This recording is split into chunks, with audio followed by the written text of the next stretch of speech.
Okay, so today I'm making bread, and I had a phone conversation with my girlfriend this morning who said, "Hey Paulette, how did you do that grain that you mixed up the other day? What did you do? I've never seen anybody do that before." So I want to show you what I use and what kind of grains that I use as well.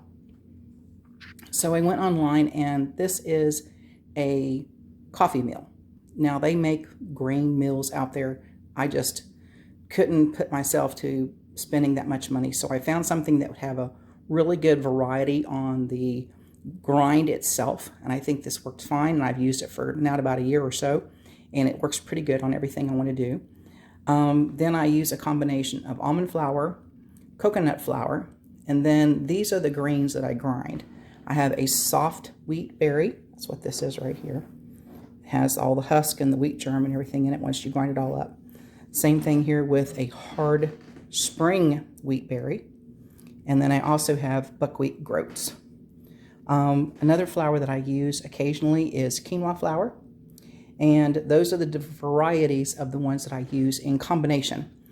Sometimes I'll use all wheat. Sometimes I'll mix in oat or almond flour if I want to cut down on some of the carbs. Another thing I found out when I looked at the recipe this morning was the recipe calls for buttermilk. I don't have buttermilk. It's like, oh my gosh, what am I going to do? I can't make this bread. I really want to make this bread today, and I don't have buttermilk anywhere. I don't have buttermilk powder. I don't have buttermilk in the refrigerator. But thank goodness, once upon a time, I evidently had this problem before. So I have a kitchen hack on how to make buttermilk for your bread, if that's what you need. So I'm going to show you what 2 items I used. Okay, so I went in the fridge, and I happen to have some whole milk in the fridge, and also some white apple cider vinegar. That is the 5% vinegar. So if you use 1 cup of milk and 1 tablespoon of vinegar and mix it all up, this is actually 2 cups of milk with 2 tablespoons of vinegar in it, you will get buttermilk in about a half an hour or so. So I made this up earlier, and I stuck it in the fridge so it would be cooled off and ready for the bread making process we're going to do here in a little bit. So if you're grinding your own wheat berries or your own groats, please use ear protection. The grinders, mine is horribly loud, and that's okay. It does a good job, but you still need to protect your hearing.